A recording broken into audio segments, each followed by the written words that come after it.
We kick off a view from the gallery with an attack on a probe in hyperspace, which is enough to wake Lockley in the middle of the night. I mean, as in important. She didn't feel a disturbance in the force or anything. We don't have confirmation yet, but this may be the scout fleet the game warned us about. Apparently, they're the advanced wing of a hostile alien force that's scouting out this sector for likely worlds to invade. The classic problem of having an army and wondering what to do with it. So this is going to be about the alien attack, yes? Well, yes and no. We've been through 2 wars already, several times involving attacks on Babylon 5 itself. The idea of the episode for a fresh take is Babylon 5's version of Lower Decks. See the everyday things from closer to the bottom. Only that's not junior officers fresh from the academy with ambitions and dreams of opportunities to come. No, not here. Looks like another red alert. Yeah. 3rd one this month. Seems like every week something goes wrong around here. Some people are just looking to make an honest living. After the titles, Lockley is trying to convince Sheridan he'll need to be ready to evacuate, but naturally he's resistant to the idea. He starts to come around a little bit, and Mac and Bo talk about their views of Sheridan. They both agree he's a likable guy because he gets down in the trenches with all the little people. I heard he was dead once. Yeah, well, nobody's perfect, Bo. They leave that big stuff to them. They're more concerned about little things, like speculating what the hell this thing Bo is using on the floor actually does, and about the differences in the quality of their lunches. But there's an attack, so time to get to work maintaining. Bo heads to MedLab to fix the atmospheric unit, a thing that allows them to create environments for whatever patients they're dealing with. Bo does his work, but he can't resist questioning going to so much trouble to save someone who's trying to kill them. In a lot of other works, this would be the time to break out the outrage monologue, perhaps try to shame Bo for his feelings.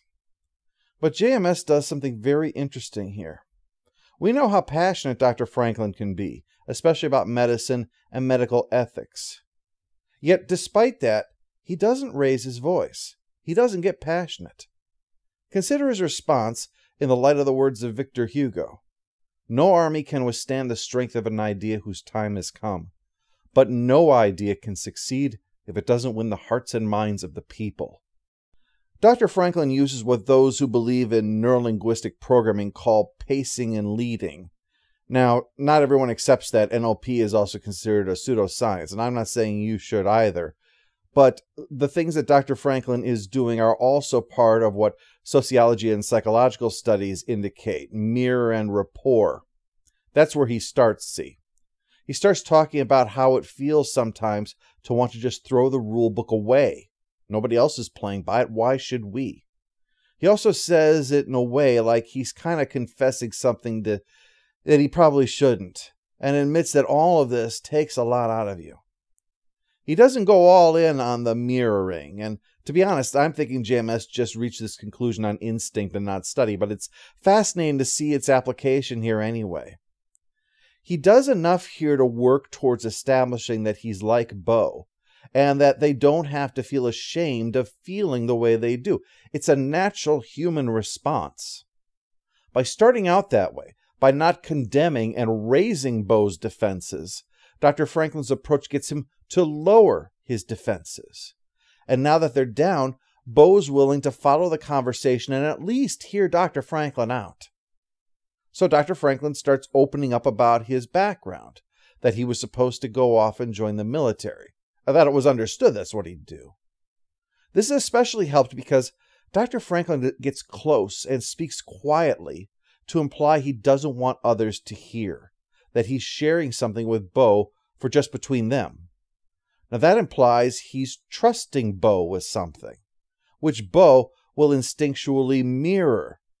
Again, willing to follow and hear his point out. He's not being brainwashed or anything, don't misunderstand that. But it's about getting someone to not feel threatened by your words. So Franklin is able to share some history, this minor civil war that dragged Earth in briefly, of how his father's ship went down. But in the end, he and 2 others survived thanks to the enemy doctor who felt that all life was precious, even the life of the enemy. And that motivated Franklin to give up the military idea to instead study medicine, and it's why he's going to help anyone, no matter the side, because having had a loved one on the wrong side and live only because of that belief convinced him. And he doesn't tie it up then with a moral either. He lets Bo reach his own conclusion. He just explains that that's why he needs Bo to fix this machine. It puts a bow on it by saying, I wasn't trying to convince you of anything, I'm just telling you how I see things.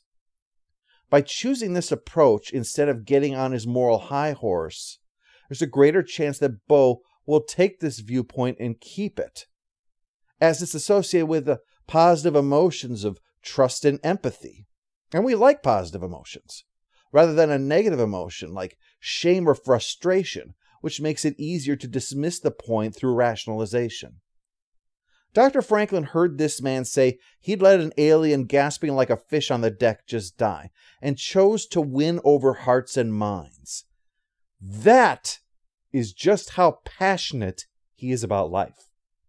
Passionate enough to put aside emotions so he can persuade this man that life is sacred. As for Mac, he's where the action is. One of the consoles stopped working, and right before the bad guys show up. They fight, then they fight, then they fight, then they fight. Scramble all the codes. If we scramble the codes, we won't be able to use the system. If they download our codes, the main fleet can shut us down. Scramble those codes. I can. Ah, there's your problem. Maintenance to the rescue. He's able to get it back online so that the secondary weapons can blast the ship before things get very bad. Turns out there was a bug. A literal bug. These things happen, though, as I can tell you from personal experience. He heads down to talk to Bo, and our new captain comes up. As a topic of conversation, she doesn't pop up out of that manhole there, though that would be good timing. Mac likes her as a leader, but there's a rumor that she fought on the other side during the liberation of Earth, which is why Bo doesn't seem to care for her.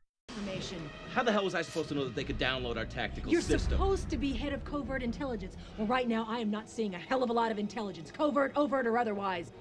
Garibaldi doesn't seem to be a big fan either. Our pair head down to Brown's sector while the alien fleet is on its way, where Mac wonders why they don't just shut down the gate to stop the fleet. And Bo explains it takes 2 days to do that, and then 4 to get the damn thing back up again. Mass relays are much better, I have to say. The two get a good seat for the fight, a window and everything, and that's how they see a White Star arrive ahead of schedule to join in. But also, they see a breaching pod. I need a 5-mile-long flea bath, and I need it now. Well, Bo and Mac's elevator gets stuck on the way to the shelters. Just walk through. I saw a couple robots do that once. They're briefly drawn into the fight until Zack gets them cover in order to leave, and they wind up with Byron and his posse. Byron lets them chill with him while the fighting still goes on. At the moment of death, there is a passing of energy. An explosion of consciousness. Yeah, I've heard that. When you die, on your deathbed, you will receive total consciousness. So I got that going for me. They use their mind powers to stop one of the invaders and kick him back into the fray, but Max still wants to get out of here. Not because of the telepaths, but the risk of a breach so close to the hull. Bo's indicated that he knows some of the pilots. It's how he knew that the red explosions are their ships being hit, because of the oxygen atmosphere inside. He admits to Byron that he wishes he could be out there helping them. So, ensuring that it's what he really wants, Byron lets him be in place of one of the pilots out there, to feel what it's like.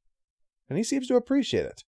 Hey, Byron doing something that doesn't make me want to spit on him. Keep this up, and I might stop loathing you. In the shelter where they take refuge, Londo is grousing at Jakar about this latest, and I took that personally, moment. The scene showcases their new dynamic well, as Jakar comments that with all the Centauri bombing, he's used to being in shelters. It's how he spent much of his childhood. Prodding Londo, no doubt in the hopes it'll make him realize how privileged he was, well, Londo admits he didn't have a child. Only had a long string of family responsibilities and obligations to meet. Jakar observes that it highlights their differences, that Londo never left the shelter he was in. It's an interesting concept to think of as a metaphor. Jakar had protection, Londo had a prison.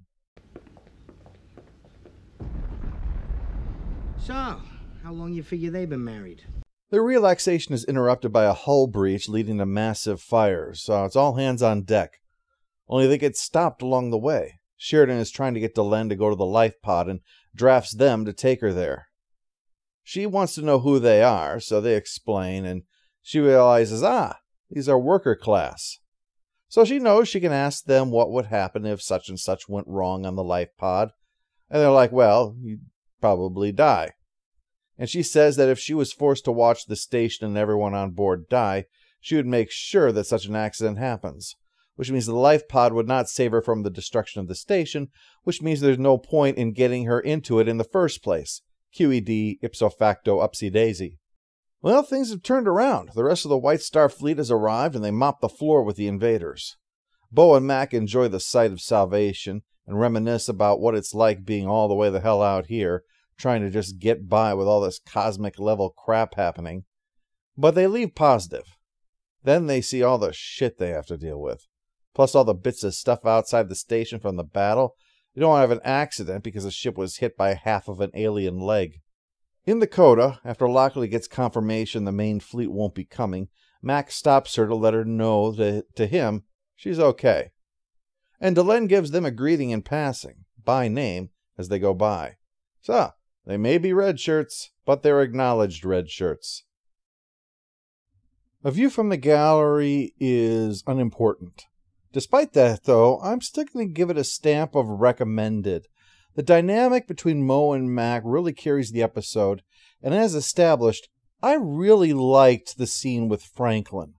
I realized maybe that went on way too long. It really made me happy that they took the time out to not just have a moment of indignation and moral superiority, but have him work so hard to win over someone.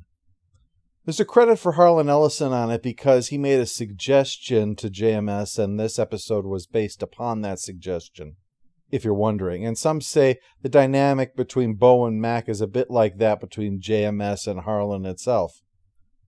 They certainly couldn't do this every single week, but it was a nice change of pace.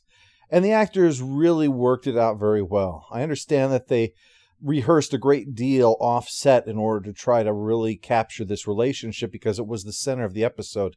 And I think they really delivered. All in all, this is one of the stronger ones in this early part of the season.